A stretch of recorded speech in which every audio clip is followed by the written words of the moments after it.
Present scenario of school going children ಏನಾಗಿದೆ, ಒಂದು academy pressure, screen exposure, ಆಮೇಲೆ competition, ಆಮೇಲೆ ಮೆಂಟಲ್ ಟೆನ್ಷನ್.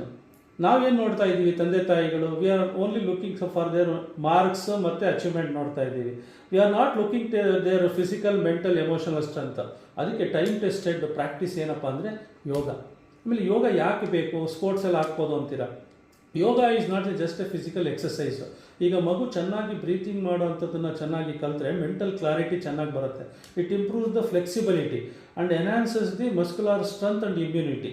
ಆಮೇಲೆ ಈ ಮಗುಗೆ ಈ ವಯಸ್ಸಿನಲ್ಲಿ ಬರ್ತಕ್ಕಂಥ ಎಮೋಷನಲ್ ಟೆನ್ಷನನ್ನು ಯೋಗ ಚೆನ್ನಾಗಿ ನಿರ್ವಹಣೆ ಮಾಡೋದನ್ನು ಕಲಿಸ್ಕೊಡುತ್ತೆ. ಆಮೇಲೆ ಇನ್ನೊಂದು ಪ್ರಶ್ನೆ ಏನು, ಯಾವ ವಯಸ್ಸಿನಲ್ಲಿ ಸೇರಿಸ್ಬೋದು ಅಂತಂದರೆ 3 ರಿಂದ 5 ವರ್ಷದಲ್ಲೇ ಒಳ್ಳೆಯ ಯೋಗ ಗುರುಗಳ ಮೂಲಕ ನಾವು ಯೋಗವನ್ನು ಕಲಿಸಿದ್ರೆ ಅಲ್ಲಿ ಮಂತ್ರಗಳನ್ನು ಕಲಿಸ್ಬೋದು. 3 ವರ್ಷದಿಂದ 5 ವರ್ಷದೊಳಗೆ ಶ್ಲೋಕಗಳನ್ನು ಕಲಿಸ್ಬೋದು. ಹಾಗೆ ಒಂದು ಅನಿಮಲ್ ಪೋಸ್ಚರ್ಸ್ಗಳನ್ನೆಲ್ಲ ಚಿತ್ರದ ಮೂಲಕ ಕಲಿಸ್ಬೋದು. 6 ವರ್ಷದ ಮೇಲೆ ಏನಪ್ಪ ಅಂದರೆ ಮಗುವಿಗೆ 6 ವರ್ಷದ ನಂತರ ಕ್ರೀಡಾ ಯೋಗ ಕಲಿಸ್ಬೋದು. ಸ್ಟ್ರಕ್ಚರ್ಡ್ ಯೋಗಾಸನಗಳು ಪ್ಲಾನ್ ಇರುತ್ತೆ. ಅಂದರೆ ಒಂದು ಕಾನ್ಸಂಟ್ರೇಷನ್ ಡೆವಲಪ್ಮೆಂಟು ಮತ್ತು ಒಂದು ಮೆಮೊರಿ ಡೆವಲಪ್ಮೆಂಟ್ ಎಲ್ಲವನ್ನು ಚೆನ್ನಾಗಿ ಕಲಿಸ್ಬೋದು. ಜೊತೆಯಲ್ಲಿ 12 ವರ್ಷದಲ್ಲಿ ಮೇಲೆ ಬಹಳ ಮುಖ್ಯವಾಗಿ ಅಡೋಲೆಸೆಂಟ್ ಏಜ್ ಇದೆ. ಇದು ದೈಹಿಕ ಬದಲಾವಣೆ, ಮಾನಸಿಕ ಬದಲಾವಣೆ ತುಂಬ ಆಗ್ತಾ ಇರೋದ್ರಿಂದ ಈ ಸಂದರ್ಭದಲ್ಲಿ ಸೂರ್ಯ ನಮಸ್ಕಾರಗಳು, ಬ್ರೀತಿಂಗ್ ಎಕ್ಸಸೈಸು, ಪ್ರಾಣಾಯಾಮ ಹಾಗೂ ಯೋಗಾಸನಗಳನ್ನು ಕಲಿಸ್ಬೋದು.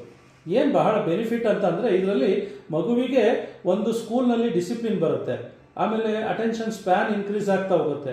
ಗುರು ಹಿರಿಯರಿಗೆ ಗೌರವ ಕೊಡ್ತಕ್ಕಂಥದ್ದು, ಮನೆಯಲ್ಲಿ ಅಣ್ಣ ತಮ್ಮದರ ಜೊತೆ ಕೋಆರ್ಡಿನೇಷನ್ ಎಲ್ಲವೂ ಕೂಡ ಒಂದು ಕಲಿಸ್ತಕ್ಕಂಥ ಏಕೈಕ ವಿಜ್ಞಾನ ಯೋಗ. ಹಾಗಾಗಿ ಒಳ್ಳೆಯ ಯೋಗ ಗುರುಗಳ ಮಾರ್ಗದರ್ಶನದಲ್ಲಿ ಮಗುವಿಗೆ ಯೋಗ ಕಲಿಸಿದ್ರೆ ಯೋಗನೂ ಸೇಫು, ಮಗನೂ ಸೇಫು.